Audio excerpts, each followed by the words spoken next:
Class 8 social studies के बारे में अपन पढ़ेंगे। हम जो सबसे पहले जो फर्स्ट चैप्टर ले रहे हैं, हाउ, व्हेन एंड वेयर। जब भी हिस्ट्री के बारे में स्टडी की जाती है तो उसमें सबसे पहले ये देखा जाता है कब, कैसे और कहाँ क्या घट रहा था, कि हमारे अतीत में कोई भी घटनाएं घटती है और उसके बारे में जब जानकारी प्राप्त की जाती है उसको हिस्ट्री कहा जाता है। तो जैसे जो स्टेप्स हैं वो अपन देखेंगे हिस्ट्री, उसके इंट्रोडक्शन के बारे में अब सबसे पहले जानेंगे। उसके बाद इम्पोर्टेंस ऑफ डेट्स और फिर पीरियडाइजेशंस, फिर कॉलोनाइजेशंस, ये सारे जो पॉइंट्स है ये अपन क्लियर करेंगे। आज हिस्ट्री में अपन पढ़ेंगे, लेकिन जैसे इतिहास में जब भी पढ़ा जाता है तो दो वर्ड को हमेशा हम डेट के साथ यूज़ करते हैं, BC बिफोर क्राइस्ट और AD I know Duminy.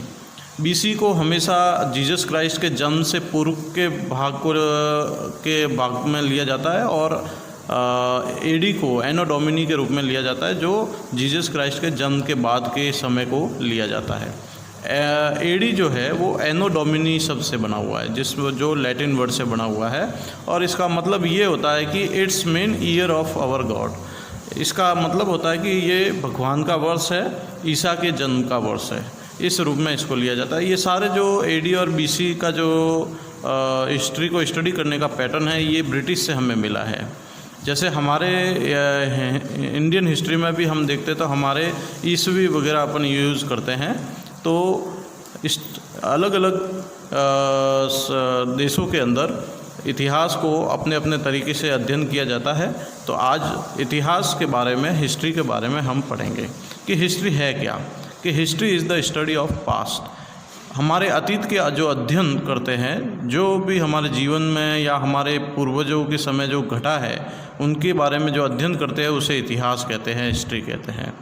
Studying history is important because it allow us to understand our past. जो भी इतिहास का हम अध्ययन करते हैं वो हमारे लिए महत्वपूर्ण होता है, क्योंकि वो हमारे पास्ट की समझ, जो पास्ट में जो भी घटा है उसको समझने में हमें मदद करता है। Which in turn allows understanding our present, और वो हमें मदद करता है कि आज के प्रेजेंट के समय हमें क्या करना चाहिए। If we want to know how and why our world is the way it is today, कि यदि ये हम जानना चाहते हैं कि आज हम जैसे भी हैं, जिस अवस्था में हैं, तो वो किसके कारण हुआ, वो हम इतिहास में जब पढ़ेंगे तब हमें उसकी जानकारी प्राप्त होगी। We have to look to history for answer, और हमें ये इस सारे प्रश्नों के जो आंसर है वो हमें इतिहास में मिलेंगे।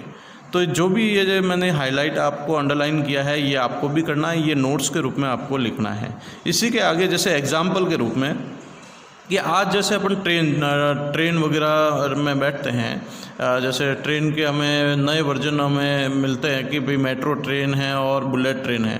तो उस इतिहास में ट्रेन का इन्वेंशन कैसे हुआ था, किस तरीके से हुआ था, किसने किया था, तो उसके बारे में जब पढ़ते हैं तब हमें उसका पूरा ब्यौरा हमें प्राप्त होता है कि we are the now travelling in metros and bullet train. आज हम जो ट्रैवलिंग मेट्रोज और बुलेट ट्रेन में कर रहे हैं कि these all are the developed version of train that was invented in United Kingdom. मतलब आज हम जिन ट्रेनों में चल रहे हैं वो सबसे पहले 1804 में यूनाइटेड किंगडम, UK जो ब्रिटिश राज था उस वक्त हुआ था उनका।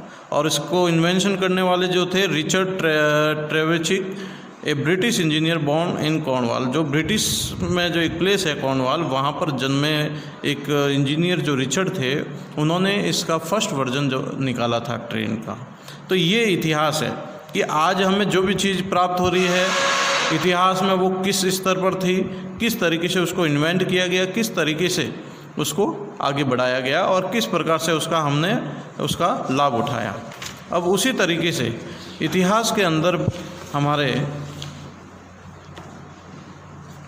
कई चीज़ों का इम्पोर्टेंस रहता है। जैसे इम्पोर्टेंस ऑफ डेट्स, एक पैराग्राफ लेंगे हम। डेट्स का इम्पोर्टेंस किस तरीके से होता है, किस प्रकार से डेट्स को हम यूज़ कर सकते हैं। जैसे आज हर वर्ष अपन बर्थडे मनाते हैं और कहते हैं कि भाई ये मेरे जन्म दिनांक है, ये मेरे फादर की बर्थ डेट है, मेरे दादाजी की बर्थ डेट है। तो जो डेट का इम्पोर्टेंस है कि उस डेट के अकॉर्डिंग हम अपने पूरे सेशन को पता मालूम कर सकते हैं। उसी तरीके से ये पैराग्राफ पढ़ते हैं, importance of dates. Dates serve to mark period in history. History के अंदर डेट एक मार्क्स के रूप में होती है, एक पॉइंट के रूप में होती है, जो ये चिन्हित कर लेती है कि इस समय ये घटना घटी थी। They act as a milestone. उस डेट के अकॉर्डिंग ही हम किसी भी सूचना को प्राप्त कर सकते हैं और वो आगे जाके उसका पूरा हमें एक उपलब्धि के रूप में प्राप्त होता है। They tell us about the event. Date हमें एक घटनाएं बताती है। जैसे मान लो कहा जाता है कि 1905 में और 1905 में बंग आंदोलन हुआ था, बंग विभाजन हुआ था। तो हमें कैसे पता चला कि वो उस वक्त हुआ था? क्योंकि उस वक्त जो डेट थी, वो जो ईयर था, उस ईयर को अपन ने पॉइंटेड किया कि इवेंट के रूप में उसको जाना अपन ने।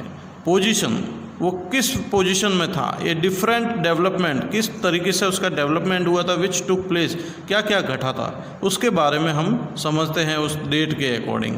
Date tell us year and the time period. Date हमें उस समय का जो वर्ष होता है उसके बारे में भी बताता है, उस वक्त के समय के बारे में भी बताता है। तो ये पैराग्राफ भी आपको नोट्स के रूप में लिखना है। आगे एक नया पैराग्राफ है, they also act as a landmark due to their long term period. और ये जो डेट है हमारे लिए एक प्रकार का लैंडमार्क है, जिसके द्वारा हम किसी भी हिस्ट्री को समझ सकते हैं, पढ़ सकते हैं। We know British ruled India for a long time period and we can mark colonial period on timeline from 1880 AD to 1947 AD। अभी जैसे अपन ने BC और AD के बारे में बात किया था, तो जैसे अभी AD जो आ रहा है किसी भी ईयर के बाद, तो हम जीसस क्राइस्ट के जन्म के बाद की हिस्ट्री के बारे में पढ़ रहे हैं कि एनो डोमिनी। तो 1818 के टाइम में जब ब्रिटिश इंडिया में आए थे और 1947 में उनको छोड़ के जाने पड़ा, तो ये हमें कैसे पता चला कि कब आए थे और कब गए थे? तो ये डेट के कारण पता चला था। किसके कारण पता चला था? डेट के कारण। Through date we compare the past with present. और डेट के द्वारा ही हम किसी भी इतिहास और किसी भी वर्तमान को हम कंपेयर कर सकते हैं, प्रेजेंट और पास्ट के बारे में सारी इंफॉर्मेशन ले सकते हैं। We all talk about progress and development today. और हम किसी भी प्रोग्रेस और डेवलपमेंट के बारे में भी डेट के द्वारा अध्ययन कर सकते हैं। We say we have achieve so many things. और बहुत सारी चीज़ों के बारे में जानकारी हमें मिल सकती है। We say on this particular year we invented this और दैट। और हम इसके द्वारा ये भी पता कर सकते हैं कि कब कौन सी चीज़ इन्वेंट हुई थी और कब उसका यूज हुआ था। हाउ कैन वी जज ऑल दिस, और कैसे हम उसको यूज कर सकते हैं। तो इस पैराग्राफ को भी आपको अंडरलाइन करके नोट्स के रूप में आपको लिखना है अंदर नोटबुक के अंदर। और फिर आगे हम एक नया पैराग्राफ पढ़ेंगे कि we continue to associate history with a string of dates. हम डेट को एक क्रम के अंदर इतिहास को एक धागे में पिरो सकते हैं और उसको अपने समझ के अनुसार उपयोग कर सकते हैं। We study dates to find out the sequence of event and significance of event. Date के द्वारा ही हम किसी भी घटना की पहचान कर सकते हैं और उसके क्रम की पहचान कर सकता है कि कौन से डेट के बाद, कौन से वर्ष के बाद क्या घटा था। Dates also help to know that one event happened before another event so that one can examine the relationship between event। Date के द्वारा ही हमें ये पता चल सकता है कि किस वक्त क्या घटा था और उससे पहले क्या था और उसके बाद क्या था और इन दोनों के बीच में संबंध क्या है, इसके बारे में हम डेट के द्वारा ही समझ सकते हैं। आगे हमें एक टाइमलाइन दी हुई है जिसमें डेट के रूप में आपको बताया हुआ है कि कौन से समय में क्या क्या घटा था। टाइमलाइन हमें 1885 से लगाकर 1947 AD के रूप में दिया हुआ है। तो मेन जो इम्पोर्टेंस है ये सभी आपको देखना है कि कौन से डेट में क्या क्या हुआ था। मैं आपको इम्पोर्टेंस जो इंसिडेंट है जो इंडियन हिस्ट्री में जो इवेंट के रूप में रहे, तो उन ईयर्स के बारे में मैं आपको बताऊंगा कि जैसे 1919 1919 हमारे इंडियन हिस्ट्री में एक ब्लैक डे के रूप में जाना जाता है, क्योंकि इस दिन हमारे इतिहास में जलियांवाला बाग कांड जो अमृतसर में हुआ था, बहुत ही क्रूअल एक इंसिडेंट था, जिसके अंदर बहुत सारे जो लोग हैं जनरल डायर के द्वारा मारे गए थे। तो ये हिस्ट्री हम बाद में पढ़ेंगे कि क्या जलियांवाला बाग कांड में क्या क्या हुआ था, लेकिन ये इंसिडेंट है कि ये रॉलेट एक्ट एक मार्शल लॉ था, उसके दौरान ये सारी घटनाएं घटी थी। तो हमें ये कब किसके कारण पता चला, जो ईयर जो डेट थी उसके कारण पता चला। फिर 1930 में जैसे सॉल्ट सत्याग्रह, नमक आंदोलन गांधी जी ने शुरू किया था, तो उसके बारे में हमें पता चलेगा। 1931 में गांधी इरविन पैक्ट हुआ था। 1932 में पूना पैक्ट जो BR अम्बेडकर और गांधी जी के बीच में हुआ था। और 1939 में वर्ल्ड वॉर सेकंड जो स्टार्ट हो गया था, और 1945 में वर्ल्ड वॉर एंड हुआ था।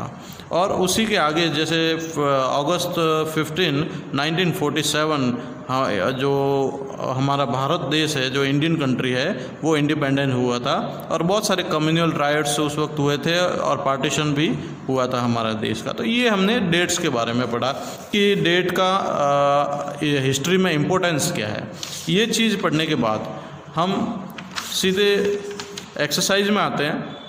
एक्सरसाइज में हम ये पढ़ेंगे कि इंडियन हिस्ट्री को हमने कितने पार्ट में डिवाइड किया हुआ है। तो यहाँ पर हम इसका जो आंसर होगा वो 3rd C होगा कि इंडियन हिस्ट्री को हमने एंशिएंट हिस्ट्री, मिडिवल हिस्ट्री और मॉडर्न हिस्ट्री के रूप में 3 पार्ट में हमने डिवाइड किया है। तो एक आपके होमवर्क के रूप में क्वेश्चन में D एक्सरसाइज है, जिसमें लिखा हुआ है मैच द फॉलोइंग। उसमें जो हमने टाइमलाइन पढ़ी है, उस टाइमलाइन के अकॉर्डिंग हमें हर एक इंसिडेंट को मैच करना है। जैसे पूना पैक्ट हुआ था तो किनके बीच में हुआ था, और साइमन कमीशन है तो वो किस लिए हुआ था, रॉलेट एक्ट किस लिए हुआ था, जेम्स मिल का एसोसिएट किससे हैं, रिचर्ड ट्रेवचिक का किससे एसोसिएट है। तो ये हमें उसको होमवर्क के रूप में करना है। अभी मैं आपको क्वेश्चन जो दे रहा हूँ वो आपको करना है। फर्स्ट ई में फर्स्ट है कि what do you mean by history. एक तो ये क्वेश्चन आपको करना है। दूसरा है F एक्सरसाइज में कि why are dates important, dates का इम्पोर्टेंट क्यों है। ये जो अभी अपन ने पढ़ा था उसके बारे में आपको ये लिखना है। ये आज का आपका होमवर्क है।